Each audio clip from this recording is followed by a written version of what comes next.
네, 여러분 안녕하세요. 네, 한모금입니다. 네, 이번 편은 우리가 와인을 어디에서 구매하는가, 그 와인 사는 곳에 대해서 좀 살펴보고요. 다음에 이제 집안에서 이제 사서 혼술을 하기도 하지만, 혹은 집에서 마시기도 하지만은 이제 밖에 나가서 친구들과 함께 마실 수 있는 곳, 이런 곳 찾는 거 참 쉽지 않습니다. 특히 와인을 들고 가서 마실 수 있는 곳이 어디 있을까? 그런 곳에 대한 궁금증이 많은데요. 이에 대해서 오늘 다뤄보도록 하겠습니다. 네, 잠시만 기다려 주십시오. 네, 다시 시작하겠습니다. 네, 와인은 어디에서 구매할까요? 예전에는 뭐 이게 굉장히 와인을 어디서 구매해야 될지도 모를 정도로 정보가 많지 않았어요. 그래서 뭐 특히 전문가의 도움을 받지 않고서는 상당히 어려웠는데, 최근에는 뭐 여러 유튜버나 전문가들의 글이 많기 때문에 우리가 쉽게 찾아서 공부하기가 용이합니다. 자, 와인을 구매할 수 있는 곳은 많아요. 근데 저는 저의 경우를 예를 들어서 설명드리도록 하겠습니다. 가장 흔한 게 우리 이 마트예요.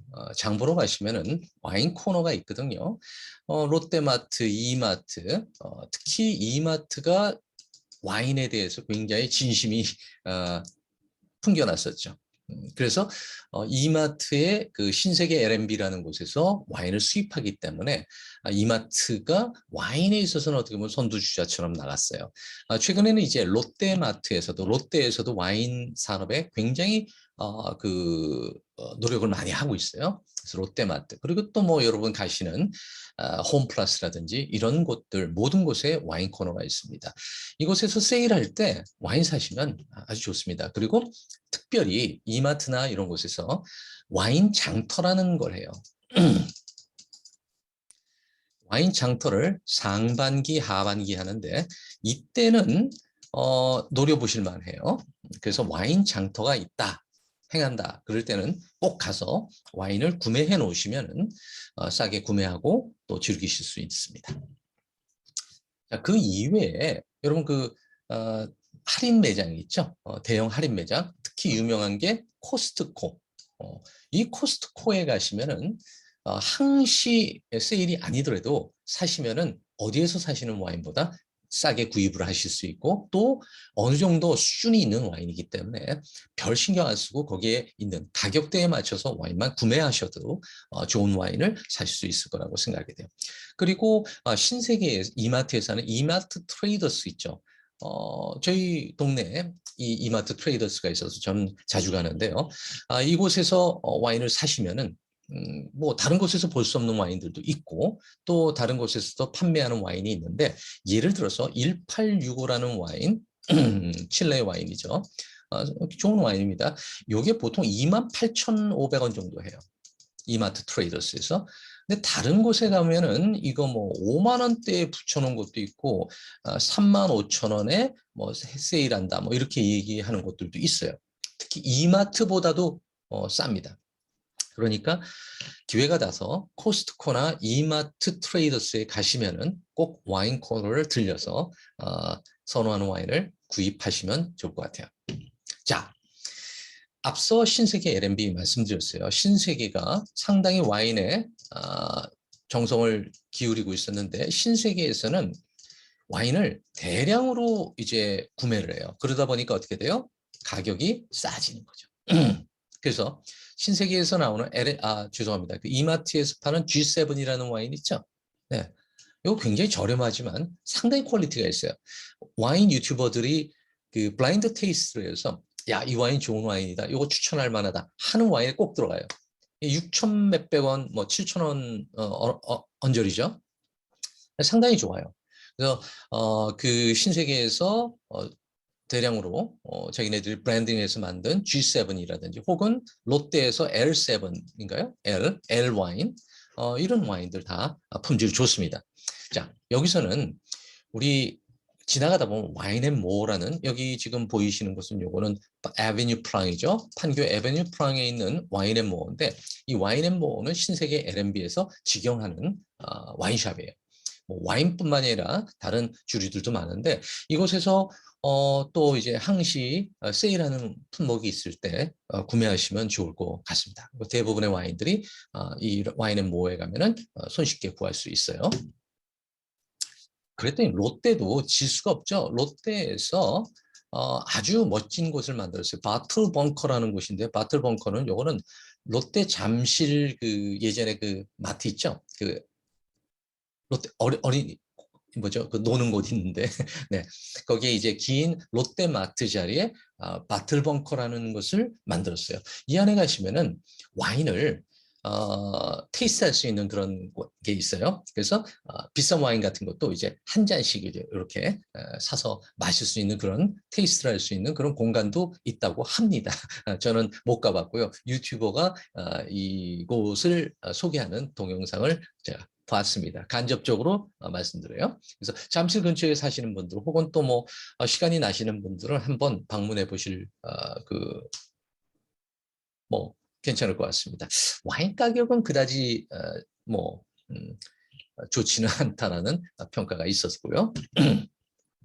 자, 그리고 나서 이제 동네에 조그만 와인샵들이 있어요. 자, 이 동네 와인샵의 장점은 뭐냐면은 이 동네 와인샵은 이 대형 마트에서 볼 수 없는 그러한 그러니까 소규모 수입업자들이 수입한 그런 좋은 와인들이 있습니다. 그래서 동네에 있는 작은 와인샵에서 유명한 와인을 사시면 대부분 이마트나 혹은 롯데마트에서 사시는 것보다 비싸게 사게 돼요.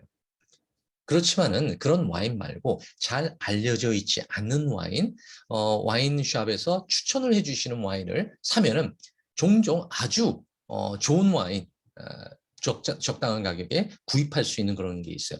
자, 저는 이 동천동 요 고길이 가는 쪽에 있는 벵가온이라는 곳도 자주 가요. 여기 가면은 세일하는 와인들이 있는데 그 세일하는 와인의 가격도 괜찮고 그리고 뭐 특별 프로모션으로 해서 와인 가방에다 넣어서 뭐 2개 이렇게 세트로 판매하는 게 상당히 가성비가 좋습니다. 그래서 이런 곳에 가시면은 조그만 와인샵에서 우리가 평소에 볼 수 없는 와인들, 잘 알려지지 않은 와인을 구입하면은 좋습니다.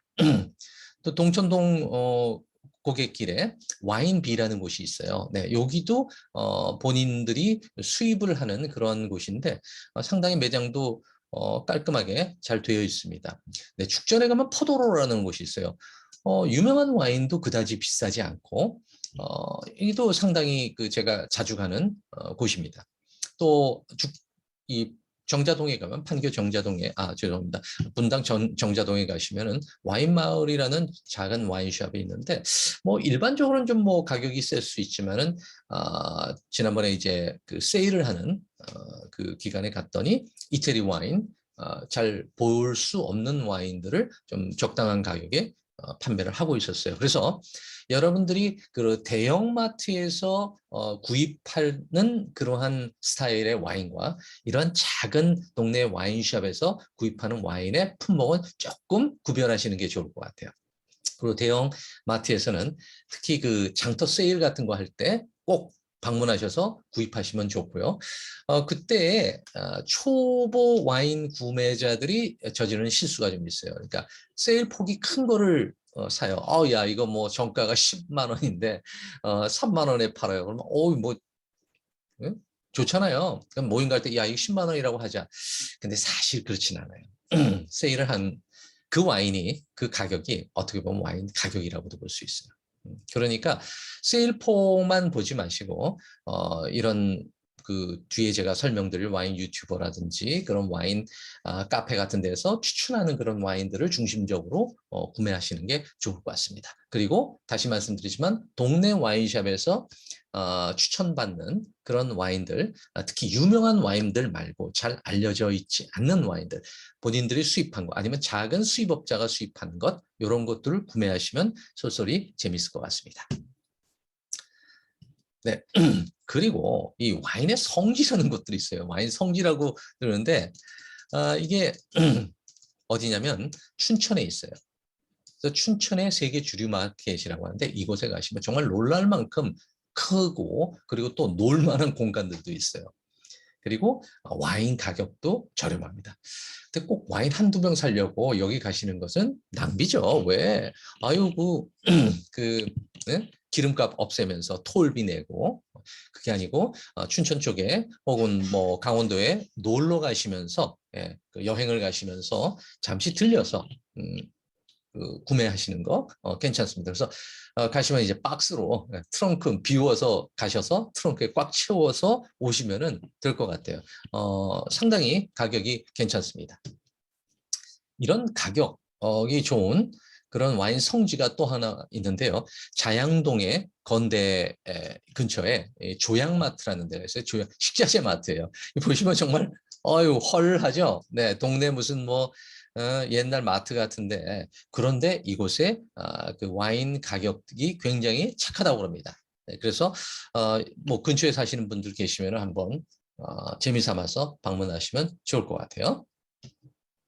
자, 그리고 많은 분들이 이제 한국의 와인 가격은 비쌉니다. 그러니까 어떻게 해요? 현지에서부터 이제 직구를 하는 분들이 계세요.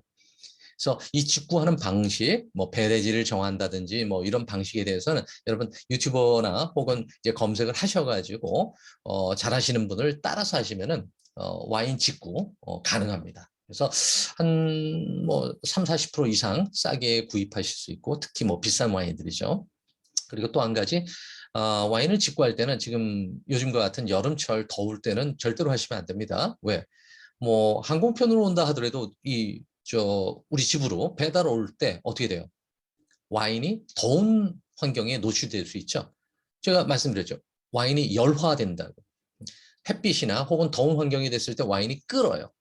불불 끓죠. 50도 이상 되잖아요. 컨테이너 안에 들어간다고 생각해 보세요. 그리고 또 뭐 자동차 뒤에 실었어요. 그러면 이 와인이 끓어서 코르크가 이 삐져나오면서 공기와 접촉도 되고 열화돼서 이 와인은 정말 나중에 바꾸려고 하면은 어렵잖아요. 그러니까 여름철에는 절대로 와인은 직구하시는 게 아닙니다. 네.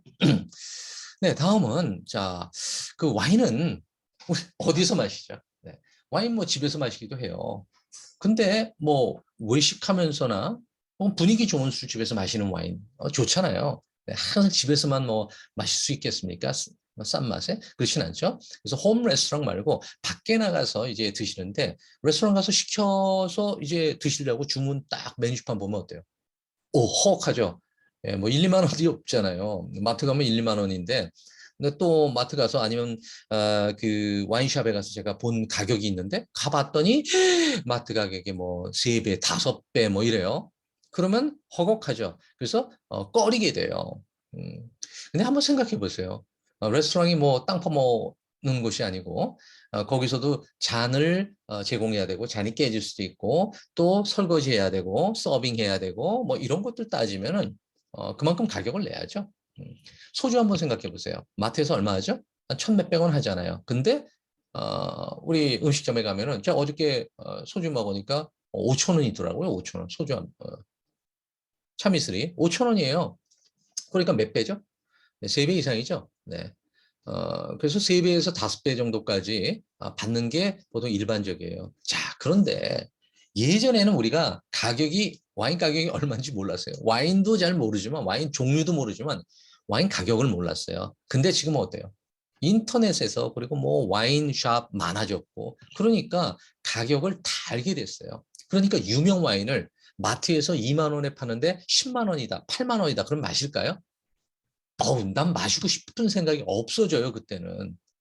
그러니까 이왕이면 어떻게 해야 될까요? 레스토랑에서는 마트에서 잘 알려져 있지 않는, 거기서 잘 팔지 않는 그런 와인을 갖다 놔야지 그나마 사 먹을 때 덜 찝찝하죠. 그 문제에 대해서는 제가 뒤에서 얘기할게요. 뭐 마트에서 2만 5천 원짜리인데 내가 레스토랑 갔더니 8만 원이에요. 그거 사 먹을까요? 별로 사 먹지 않는 사람들이 많을 거예요. 그 심리를 다뤄보도록 하겠습니다. 자, 혹은 조금 어느 정도 그 앞서 나가는 레스토랑 같은 경우에는 어떻게 해요?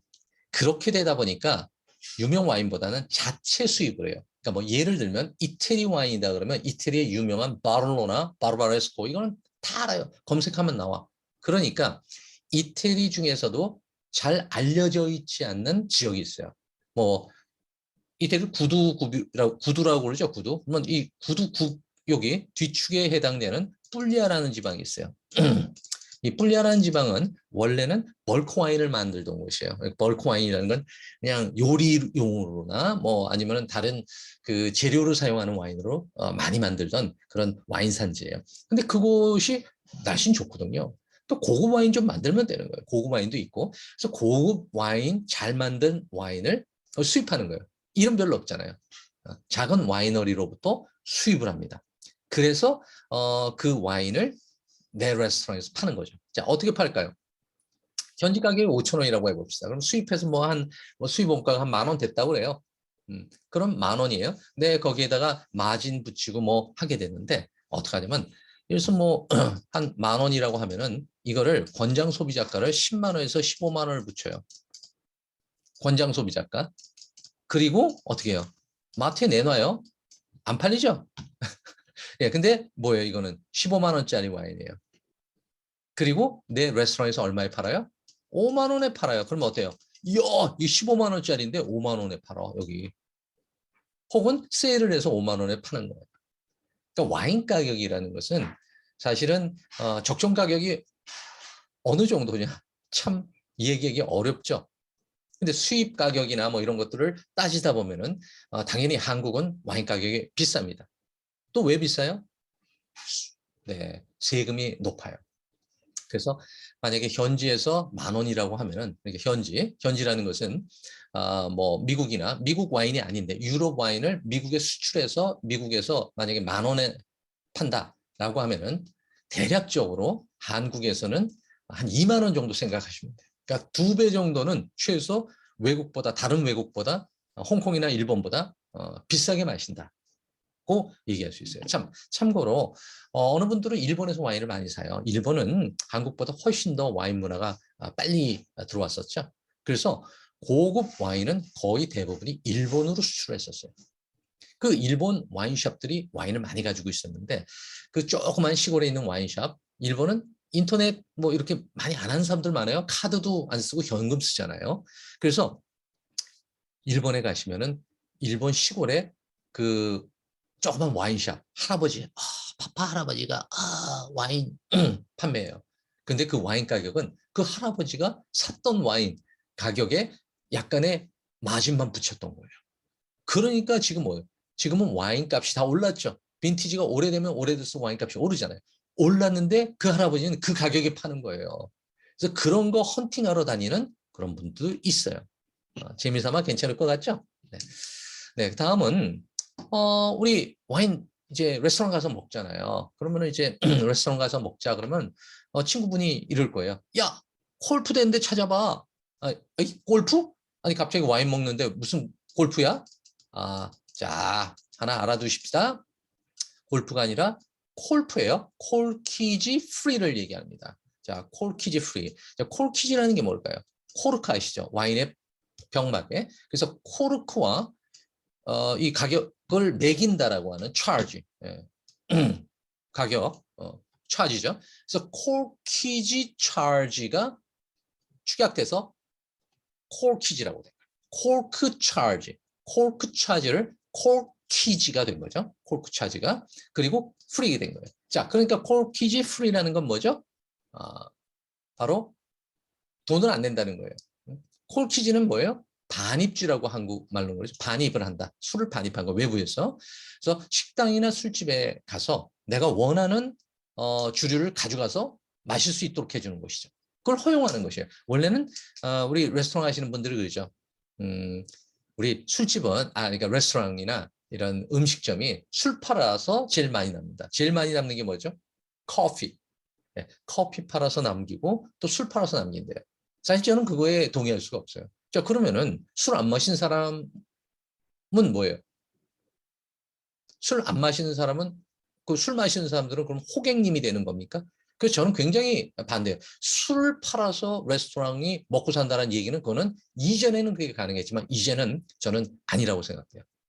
오히려 음식의 그 퀄리티 그리고 음식에 들어가는 그 식재료 뭐 이런 거 그리고 분위기, 인테리어 이러한 것 그리고 서비스 이런 것에 대해서 우리가 지불을 하는 것이지 그 와인이나 혹은 술 그것을 가지고서 뭐 이윤을 남긴다라는 그러한 그 어떤 자세는 이제는 좋은 그러한 생각이 아니라고 생각돼요. 자, 그래서 일반적으로 우리 콜키지를 한다라고 하면 콜키지. 야, 저 집은 콜키지가 돼. 이렇게 얘기합니다. 항상 콜프라고 얘기하지 말고요. 콜키지가 된다. 이거는 무슨 얘기죠? 둘 중에 하나죠. 하나는 무료로 내가 술을 가져가서 마시도록 한다. 혹은 돈을 어느 정도 내고서 내가 가져간 술을 마실 수 있다. 이 두 가지겠죠. 그래서 일반적으로는 이 와인잔을, 글라스를 뭐 위스키 콜키지가 된다 그러면 위스키 잔을 제공을 해요. 그리고 와인을 따주고 그래서 그 글라스를 제공하지 않는 곳도 있습니다. 물론 무료라고 하고 근데 글라스 제공하고 어떻게 돼요? 한 병 가져올 때마다 얼마? 아니면은 한 병까지만 된다. 5만 원 이상 매출을 올리시면 한 병까지 혹은 테이블당 한 병까지 된다. 이렇게 되는 곳들도 있어요. 혹은 테이블당 손님이 왔을 때 테이블당 15,000원입니다. 2만 원입니다. 이렇게 하는 것도 있어요. 혹은 어떻게 해요? 인원당 그러니까 병당 5,000원, 병당 10,000원. 보통 일식당은 병당 한 2만 원 정도 받죠. 그리고 인원당 한 사람당 5,000원, 한 사람당 10,000원 이렇게 받는 곳들이 있어요. 자, 그래서 콜키지가 된다라고 얘기하더라도 명확하게 여러분들이 알아보셔야 될 건, 자, 콜키지가 된다면 와인잔을 제공합니까? 그리고 콜키지 몇 병까지 가능합니까? 그리고 프리입니까? 아니면은 병당입니까? 아니면 테이블당입니까? 아니면 사람당 청구를 합니까? 라는 것을 확실하게 하셔야 돼요. 자, 앞서 제가 와인 구매하는 곳 얘기할 때 요거는 일부러 뺐어요. 자, 최근에는 이 CU, GS, 이마트, 세븐일레븐, 세븐일레븐은 롯데에서 하죠. 이마트는 24는 신세계에서 하죠. 이마트. GS는 GS고, 그리고 CU는 보광, 얘는 BGF죠. 에서 하는데 이 모든 것들이 와인에 대해서 엄청나게 관심을 갖게 됐어요. 왜 그럴까요? 자, 편의점은 집 근처에 있죠. 자, 우리 그 팬데믹이 되면서 집에서 혼술을 많이들 하게 됐어요. 그러다 보니까 가까운 편의점에서 이제 사게 돼요. 그래서 처음에 유행했던 것이 맥주였죠. 4개 10,000원짜리 맥주. 아주 좋은 퀄리티 맥주들이 많이 나왔었습니다. 자, 그 다음에는 사람들이 와인이 하면서 와인을 마시는 사람들이 많아졌죠. 그렇게 되다 보니까 이 와인으로 고객을 끌어요. 자, 그렇게 되면 어떻게 될까요? 이게 바로 이 분수 효과 혹은 뭐 포포 효과라고 얘기하죠. 사실 와인을 사러 갔다가 옆에 저 도시락 있네. 도시락도 하나 사고. 여기 보니까는 저 뭐야 그 뭐 안주거리로 모두 있네. 음. 콜라도 하나 사야지. 나 저 뭐야 깜빡 잊었네. 생활 필수품 뭐 휴지도 좀 사야 되고. 이렇게 가서 원래는 와인이 싸다니까 와인 세일한다니까 와인 사러 갔다가 옆에 것들을 막 사게 되는 거죠. 이런 효과를 노리기 위해서 이런 그 편의점들이 와인에 굉장히 정성을 다하고 있어요. 그래서 편의점 원래 마트보다 비싸야 되잖아요. 그런데 어떠한 와인은 편의점이 마트보다 싸고 또 그 와인숍보다도 싸요. 그렇게 뭐 세븐일레븐 와인 성지가 되다 뭐 이러잖아요. 그래서 소비뇽 블랑 뭐 2만 얼마 뭐 게다가 카드 할인 또 카카오 뭐로 했을 때 페이백 이러한 행사들이 많아서 젊은 친구들이 굉장히 요즘 이런 편의점에서 와인을 많이 구매하죠. 네? 자, 그뿐만이 아니에요. 여러분 이제 콜키지 프리가 되는 레스토랑들이 지금 굉장히 많이 늘고 있죠. 대부분의 고깃집은 지금 콜키지 프리예요. 돼지고기집도 소고기 말고 돼지고기집도 콜프 하는 곳들이 많습니다. 잔 제공해 주고요. 자, 그런데 가서 소주 먹느니 오히려 근처에 있는 빨리 이런 마트로 가는 거예요. 들고 가지 않았더라도 와인을 들고 가지 않았어요. 그래도 어떻게 해요? 이 편의점으로 가서 와인을 삽니다. 일 그리지요. 요 끼안티 얘도 맛있어요. 그래서 이런 와인을 가격은 그렇게 뭐 좋지 않네요. 이 와인을 사서 가져가서 마시는 거죠. 그러한 곳을 콜키지 프리, 콜프집이라고 그러죠. 네, 콜키지가 되는데 그것도 무료로 된다. 콜키지 프리, 콜프집을 가는 거예요. 저는 뭐 분당, 정자동이나 뭐 미금 뭐 이런 곳에서 많이 마시기 때문에 뭐 판교나 그 근처에 이제 콜프집들이 상당히 많아요. 그래서 제가 몇 군데 제가 소개를 시켜드릴게요. 정자동에 콜프집들이 많습니다. 그래서 분당 정자동에 가시면 육덕등심이라는 곳, 뭐 이런 곳도 있고요.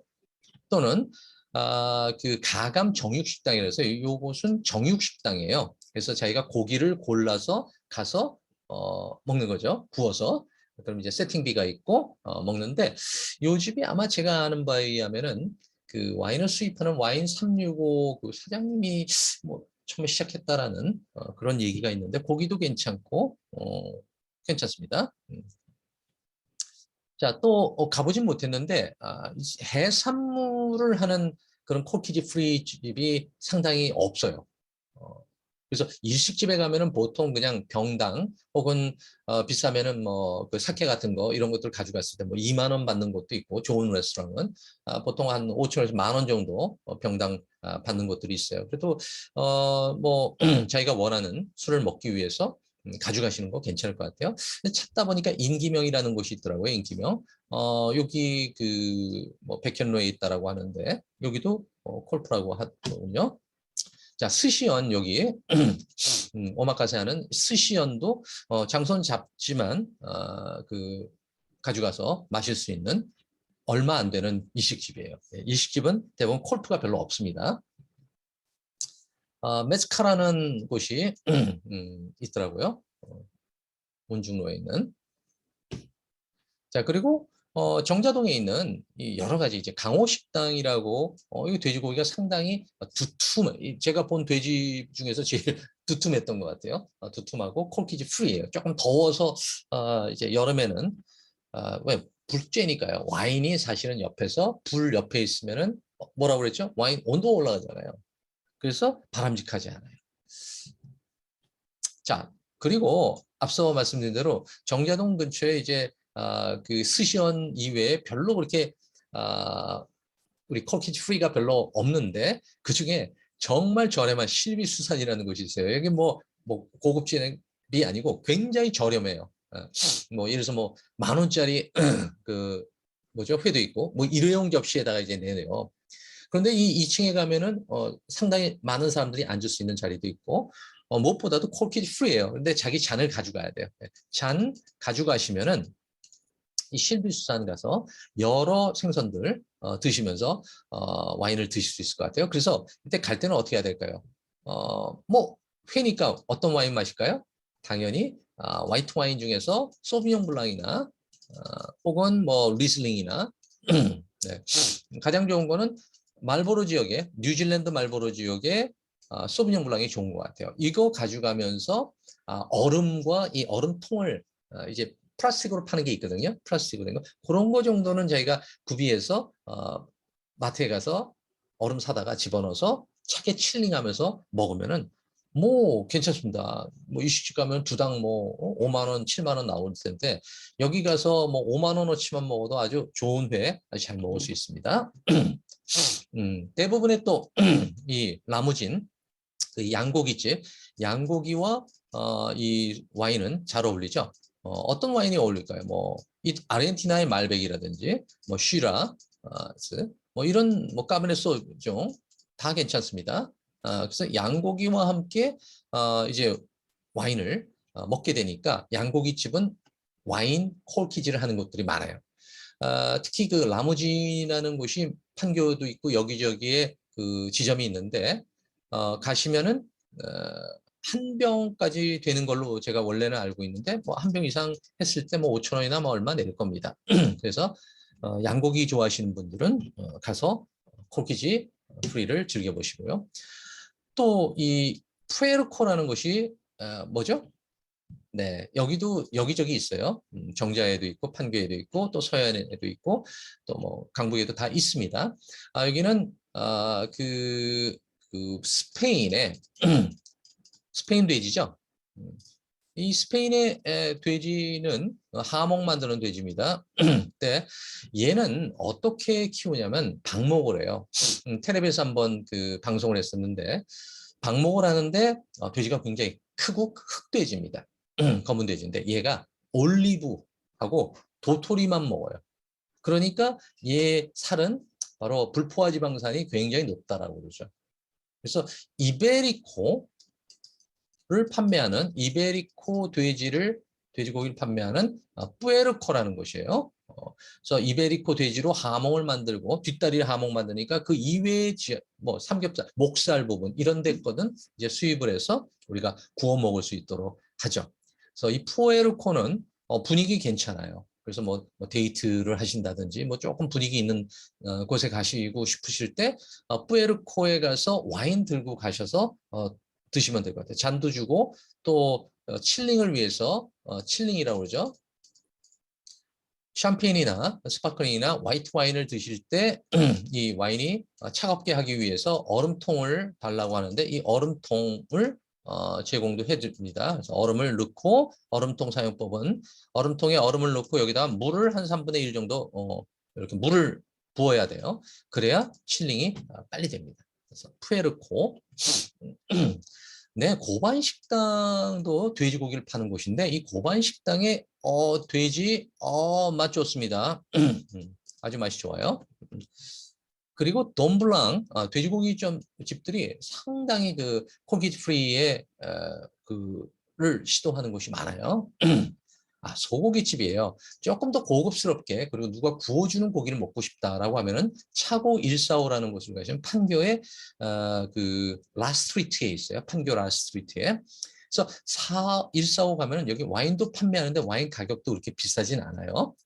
본인이 콜키지 프리니까 들고 가셔서 드시면은 상당히 좋습니다. 소고기 그리고 여기 그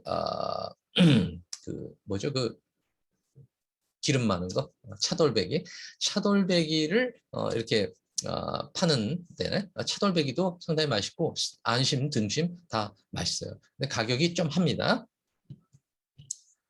이태리 음식 중에서도 이제 울프스덴이라는 곳 여기도 판교에 있는 울프스덴 조금 와인을 내가 고기 굽다 보면 정신없잖아요.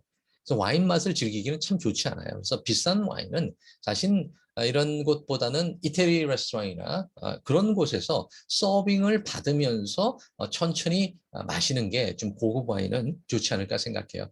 그래서 이 고깃집에서 와인을 마신다면은 뭐 너무 비싼 와인 말고 10만 원 미만의 와인으로 가져가셔 좀 드시는 게 좋지 않을까 생각이 됩니다. 자, 그리고 이제 강남에 갔어요. 근데 와인을 내가 좀 뭐 이태리 레스토랑이나 이런 데인데 좀 분위기 좀 있고 또 콜키지 프리 되고 뭐 이런 곳 없을까 따져보면은 가장 괜찮은 곳 중에 하나가 추천하는 것이 먼데이 블루스라는 곳인데 이제 삼성 그 타운 있죠. 그쪽에서 저쪽도 그 서초동 쪽 밑으로 이제 그러니까 서쪽이죠. 네, 서쪽 쪽으로 좀 가시면은 먼데이 블루스라는 곳이 있는데 상당히 어두워요. 근데 안주도 맛이 괜찮고 이곳에서 이제 원래 와인바예요. 와인 레스토랑인데 와인을 콜키지 프리예요.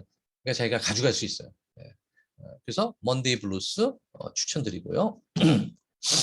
또 사유의 서재라는 곳도 있는데 이게 좀 까다롭더라고요. 뭐 분위기는 먼데이 블루스보다 좀 괜찮은 것 같아요. 이제 좀 트여 있고 먼데이 블루스는 지하고 얘는 2층인가 그런데 좀 분위기는 괜찮은데 콜키지 프리라고 하기는 좀 그래요. 뭐 얼마나치 이상 먹었을 때 하나 뭐만 된다. 뭐 그렇더라고요. 그러니까 뭐 2병째는 뭐 어차피 내야 돼요. 그러니까 콜키지 프리보다는 콜키지가 되는 곳이다라고 생각하시면 될 것 같아요. 자, 그럼 또 콜키지에는 스테이크집 없을까?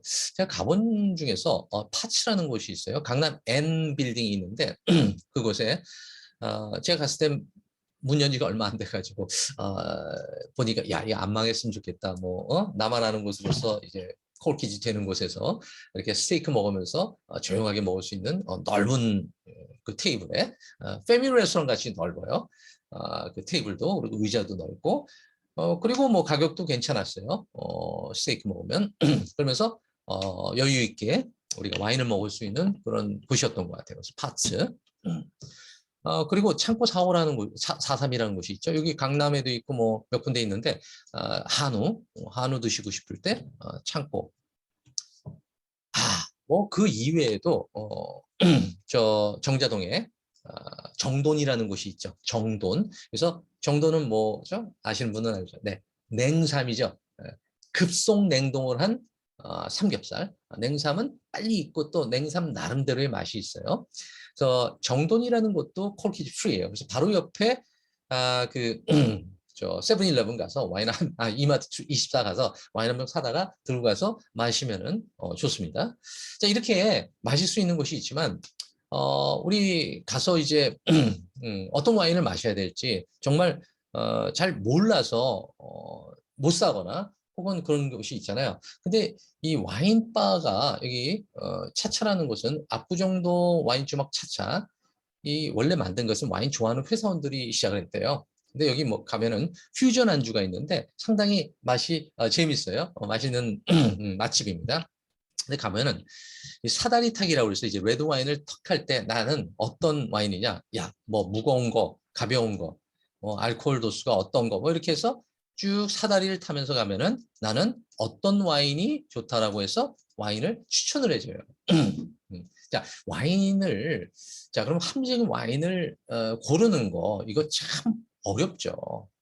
그래서 제가 마지막으로 뭐 여기 콜키지가 되는 콜키지는 될 겁니다. 아마 사장님께 한번 여쭤보세요. 그런데 이거 와인샵이기 때문에 저 와인 그 바기 때문에 그냥 가셔서 드셔도 뭐 적당한 가격에 와인 잘 추천해 줄 거라고 생각을 합니다. 자, 그러면서 이제 어떻게 해요? 우리 가서 그러면 와인을 사러 가거나 아니면은 또 와인을 마시는 레스토랑에서도 이렇게 얘기하잖아요. 좋은 와인 좀 추천해 주세요. 응? 와인샵에 가면 어떡하죠? 뭐 와서 뭐 와인 좀 추천해 드릴까요? 그러죠. 어떤 와인 찾으세요? 응? 하면서 물어보는 게 첫 번째. 어떤 와인 좋아하세요? 근데 제가 뭘 알아야지. 어떤 와인을 좋아하는지 난 잘 모르거든요. 자, 그럼 뭐라고 할까요? 어느 나라 와인을 선호하냐고 물어봐요. 자, 그럼 나라 우리 배웠잖아요. 이태리냐? 예? 크게는 구월드, 올드월드 어디예요? 유럽. 네. 신월드, 뉴월드, 신세계 어디요? 신세계 이마트 말고. 네. 호주, 미국, 뉴질랜드, 또 칠레, 아르헨티나 뭐 이런 것들이요. 그다음 물어보죠. 좋아하는 품종은 뭐예요? 그럼 뭐 나는 뭐 게르베츠 트라미너를 좋아합니다. 뭐 아니면은 까베네 소비뇽을 좋아합니다. 메를로를 좋아합니다. 말백을 좋아합니다. 시라즈를 좋아합니다. 이렇게 포도 품종을 얘기해야 돼요. 우리 지난번에 배웠잖아요. 네. 그래서 그거 얘기하면 돼요. 자, 우리 당도 물어보죠. 뭐 단 거, 뭐 드라이한 거 좋아하세요? 아니면 뭐 달달한 거 좋아하세요? 물어봅니다. 자, 이 모든 것들이 다 뭐예요? 네? 우리 와인의 구분을 할 때죠. 탄닌이 어떤지, 당도가 어떤지, 또 포도의 품종은 무엇인지, 나라는 어딘지, 때루아가 어떤지. 전에 거 꼭 공부하셔야 알 수 있습니다. 네. 자, 그 다음에 이제 물어보겠죠. 언제 드시려고 그래요? 어디서 드시려고 하죠? 이곳까지도 사실은 살펴볼 수가 있어요. 자, 그런데 제일 중요한 건 가격대는 얼마 정도를 생각하세요? 뭐 2만 원대, 3만 원대, 4만 원대, 5만 원대, 아니면 10만 원 이상. 자, 결국 가격이었죠? 자, 그럼 우리 한번 살펴볼게요. 좋은 와인 좀 추천해 주세요. 그죠? 좋은 와인이 뭐예요? 좋은 와인. 좋은 와인에서 그러면 가격만이 중요할까요? 글쎄요. 저도 사실은 가격이 굉장히 중요하다고 생각해요. 그 이유에 대해서는 뒤에서 설명드릴게요. 자, 우리 그럼 좋은 와인 뭐예요? 그러면 맛있는 거지. 그럼 맛있는 와인은 뭐예요? 그럼 내 입맛에 맞아야지. 그럼 내 입맛에 맞는 와인은 뭐예요? 그게 맛있는 와인. 내 입맛에 맞는 와인을 찾기 위해서는 와인은 정말 여러분 평생 마셔도 매일 한 모금씩만 마시더라도 평생 세계에 있는 와인을 다 마실 수가 없어요. 그러니까 어떻게 해야 돼요? 내 입맛에 맞는 와인을 찾기까지 여러 와인들을 마셔봐야 된다. 시도를 해봐야 된다는 거죠. try. 자, 근데 우리 그 외국인이 뽑은 이색 한국 음식 베스트 10 해가지고 뭐 있더라고. 뭐 개불, 어? 뭐 홍어 삼합, 어? 뭐 여러 가지들 많아요. 산낙지도 들어가고 막 번데기 뭐 이래. 근데 외국인은 둘째치고 우리는 어릴 때 입맛과 커서 입맛이 달라지죠. 시금치 같은 거 뭐 어렸을 때 잘 안 맞잖아요. 내 입맛이라는 것은 길들여져요. 그러니까 와인이라는 것도 와인 전문가라는 사람이 맛있는 거라고 계속 교육하면 어떻게 돼요? 우린 어떤 의미에 가스라이팅 당하는 거예요. 그러니까 우리는 원래 태어나면서 갖고 있는 입맛이 있습니다. 그게 뭐라고 그랬죠? 단맛 그리고 기름기 있는 거. 그런데 우리는 대부분이 문화적으로 집안에 따라서 집안 문화에 따라서 그리고 지역이 그러니까 집안에 만약에 내륙이면 회를 못 먹었죠 옛날에. 그러니까 회 못 먹어요. 충청북도 사람들. 최근에는 어떤 음식이든 다 되니까 그렇지만 옛날엔 신선한 회를 어디서 먹어요? 바닷가가 아니면. 그러니까 바닷가에서만 먹던 거예요. 지금 회는 굉장히 일반화돼 있죠. 회 옛날에 먹는 사람 별로 없었어요. 자, 이게 그 뭐죠? 그 회 운반하는 차량이 발달하면서 그 회가 어디에서나 먹을 수 있는 음식이 됐죠. 자, 그래서 결국은 우리는 나면서 자라서 대부분 문화적으로 입맛을 익힙니다. 그걸 뭐라고 그런다고 그랬죠? 후천적 기호식품이라고 했어요. acquired taste예요. 그래서 와인은 당연히 후천적 기호식품입니다. 태어나면서부터 와인을 좋아하는 그리고 입맛을 갖고 있지 않아요. 그러니까 어떻게 해야 돼요? 결국은 우리는 만약에 와인 전문가라는 사람들 얘기만 들으면서 맛있는 거야, 맛있는 거야, 와 점수 높아 하는 것만 먹으면 어떻게 되죠? 그 사람들한테 가스라이팅 당하는 거예요. 그래서 유명한 말이 있어요. 파커라이즈라고 해요. 파커라이즈. 이게 누구냐면 로버트 파커라고 하는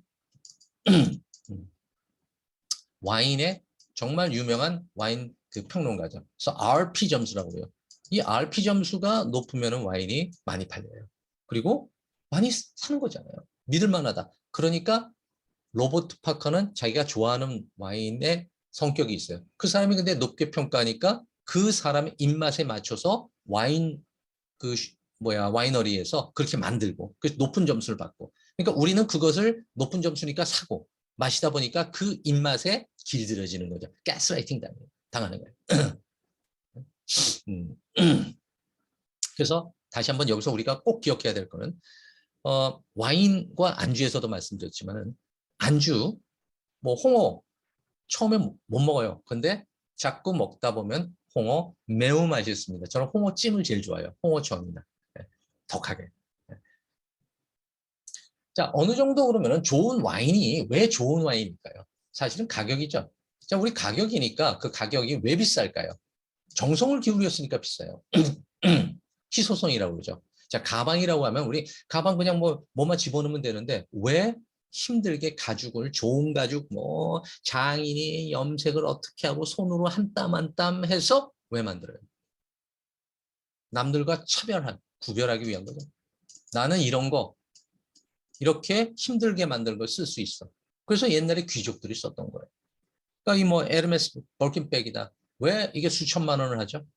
그냥 몇만 원짜리 백도 있는데 보기에는 거의 비슷해 보이는데 10만 원짜리나. 근데 왜 그렇게 만들까요? 남들과 구별해서 내가 더 잘난 척하기 위한 거죠, 사실은. 그와 마찬가지로 로마네 꽁띠. 요거 사실 몇 병 만들진 않아요. 손으로 그 포도를 기를 때부터 하나하나 얘가 당도가 얼마만큼 그러니까 수분이 얼마만큼 들어가서 당도가 얼마 되고 이거 다 재서 당도가 높은 아주 제대로 된 포도 알만 먼저 다 잘라가지고 몇 포도 송이에만 그 양분이 들어가도록 하고 그 중에서도 손으로 몇 개 따서 만드는 거예요. 근데 한 병에 몇 개 들어가요? 800알 정도가 들어가요. 포도가. 그 800알을 그 비싼 땅에서 해가지고 나오는 게 불과 뭐 몇백 병이라고 한다면 그 해에 나온 술이 몇백 병밖에 없어요. 그러면은 그 사고 싶은 사람들이 줄을 서죠. 그러니까 1억 원을 하는 거예요. 1억. 무엇보다 뭐예요? 이렇게 희소성으로서 여기에 정성을 들이고 뭐 그리고 그렇게 되다 보니까 희소성이 있고 그러다 보니까 비싸고 비싸니까 내가 가지고 있으면은 과시를 할 수 있죠. 플렉스, 스웨그. 그리고 과시를 하게 되면 어떻게 돼요? 자, 기본적인 기능을 넘어선 노력을 하면은 제조 비용이 증가되겠죠? 그리고 희소성을 만들어요. 희소성을 구할 수 있는 사람은 어떤 사람이에요? 내가 능력이 있다라는 거예요. 능력을 과시하는 거죠. 그럼 능력을 과시하면 어떻게 돼요? 내가 그 능력이 있다 보니까 능력 있는 사람 옆으로 사람들이 덤벼들 거 아니에요. 이렇게 꼬일 거 아니에요. 그래서 내가 사회 생존을 할 수 있는 그런 가능성. 사업도 잘 될 수 있죠. 그리고 내 이 자손을 낳아줄 그런 파트너를 구할 수 있는 확률이 높아지는 거죠. 굉장히 중요한 거예요. 자, 인간의 본능이 뭐죠? 모든 생명체와 마찬가지예요. 자, 인간의 본능은 첫째는 생존을 해야 돼요. 그래서 생존한 다음에 내 DNA를 퍼뜨릴, 번식할 기회를 찾아가지고 자손을 남기는 거예요. 내 DNA를. 그게 인간의 기본적인 본능입니다. 근데 이 암컷이 보통 보면은 화려하죠. 근데 배우자가 암컷이 화려한 게 아니라 수컷이 화려하단 말이에요. 근데 암컷은 그 화려한 수컷을 좋아해요. 그러니까 이 수컷이 암컷을 잘 보이려고 막 춤도 추고 그 새 보면요 춤을 춥니다. 그리고 공작 같은 경우에 이 아름다운 얘가 얼마나 거추장스러워요. 그렇죠? 근데 거추장스러운데 왜 공작은 아름다워서 그 선택되기 위해서 아름답게 하는 것까지는 좋은데 그 정도가 너무 지나쳐서 이렇게 저 공작 꼬리 피고 있다가 팍 하고 있으면 천적한테 발견되기가 쉽고 또 도망가기도 어려워요. 자, 그래서 다윈이 상당히 궁금하게 생각했대요. 이 짝짓기에는 이렇게 내가 멋있게 하는 게 유리할지 모르는데 위험하잖아요. 근데 왜 그렇게 하고도 살아남았을까? 그리고 또 뭐 왜 수컷이 아닌 여성의 한국 사람은 아름다울까? 근데 이거를 자힙이라는 사람이 핸디캡 이론이라는 것을 아마 얘기했대요. 그러니까 원래 그 다윈은 이 궁금증이었어요. 그래서 이거는 뭐 성선택설이라고 해가지고 성선택. 네? 이 잘생긴 수컷을 선택하는 거예요. 그런데 궁금했던 게 말씀드린 것처럼 왜 위험한 그러한 기술을 갖고 있었을까? 근데 그것을 자입이라는 사람이 핸디캡 이론으로 설명을 했죠. 뭐 맞을지 모르겠어요. 근데 이렇게 공작이 생존에 불리한 그 핸디캡을 갖고서도 살아남았으면 그놈 얼마나 훌륭한 놈이에요. 그렇죠? 천적한테 발견되기 쉬워.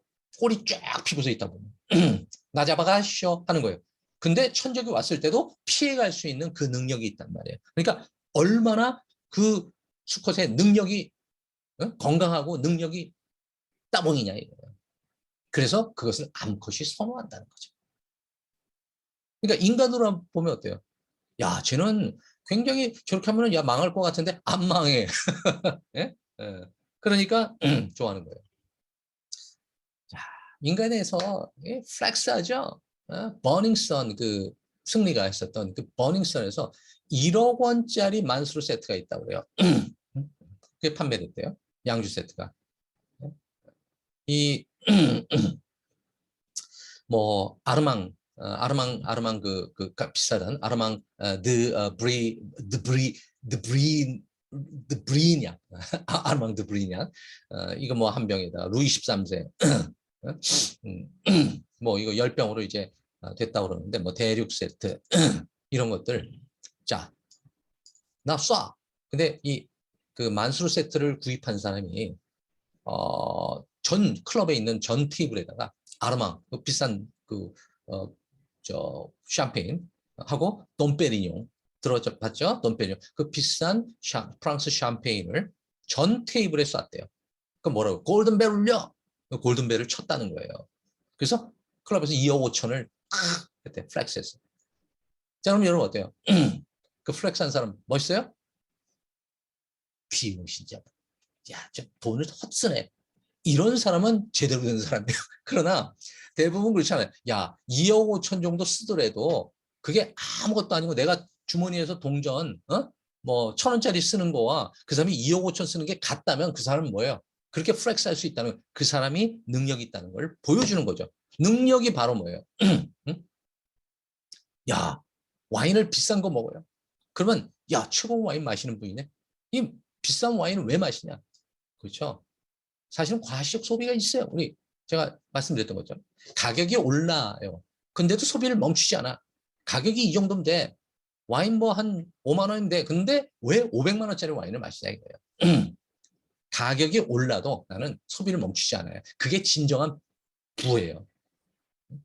그렇죠? 그래서 경제학자 서사인 베블런이라는 사람이 여기서 베블런 효과라고 그랬죠. 가격이 높아지는데도 소비가 줄지 않고 높아지는 거예요. 그래서 과시적 소비라고 그랬어요. 과시적 소비를 하는 거예요.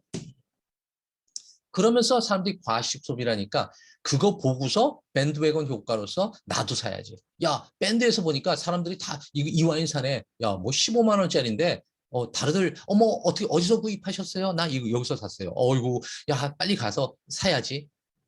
이렇게 되는 거죠. 그 와인이 무슨 와인인지 나한테 맞는 와인인지도 몰라요. 근데 일단 사고 보는 거죠. 그럼 왜요? 밴드웨건인 거예요. 그리고 그런 이유에는 파너플리 효과가 있다고 그랬어요. 그러니까 그 상품을, 그러니까 만수르 세트를 사는 사람 보니까 와, 멋있어. 그럼 내가 만수르 세트를 사면은 나도 그 집단의 일원이 될 수 있다라고 생각을 하는 거죠. 그러니까 성공해서 롤스로이스를 타야 되는데 일단 롤스로이스부터 타는 거예요. 그러면 내가 성공한 거라고 생각해. 바뀐 거죠? 잘못된 거죠? 그래서 파너플리 효과라는 것이 내가 그 집단, 어느 집단이 사용하는 그러한 물건을 내가 사용하면 나도 그 집단의 일원이 된 것처럼 생각하는 그러한 것이죠. 와인에 있어서도 사실은 그러한 현상이 굉장히 나요. 그러다 보면 스너프 효과가 나온다고 그러죠. 나는 그러니까 다른 사람들이 다 그거 해?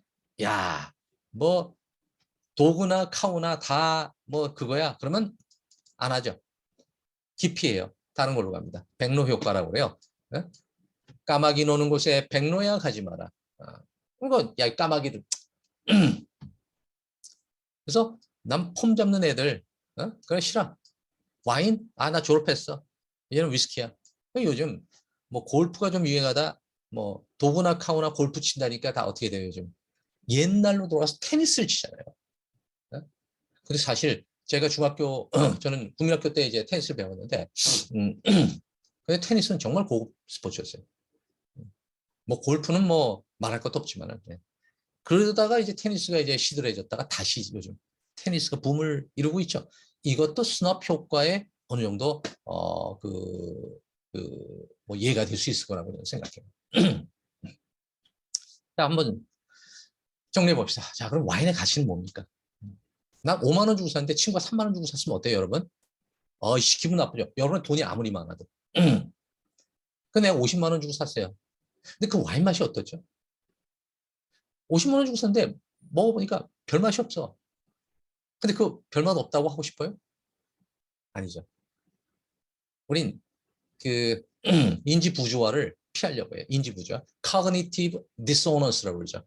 cognitive dissonance. 그러니까 인지 부조화. 내가 이거 좋을 거다. 비싼 건 좋다. 우리 배웠다고 그랬죠. 그러니까 비싸. 좋은 거 하고 샀어요. 근데 먹어보니까 실제로는 내가 생각했던 그 맛이 아니야.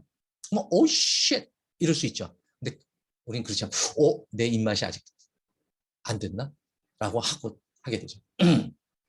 자, 근데 저는 결국은 돈이 아닌가, 와인의 가치는. 식당에서 보면 스테이크 가격 다 다르죠? 와인 가격도 다 다르죠? 그러니까 다름이 어떻게 보면 기준이에요. 달라요. 근데 내가 돈 걱정이 없다면 그냥 더 많이 주고 더 비싼 거 사. 그럼 플렉스가 되잖아요. 호객님?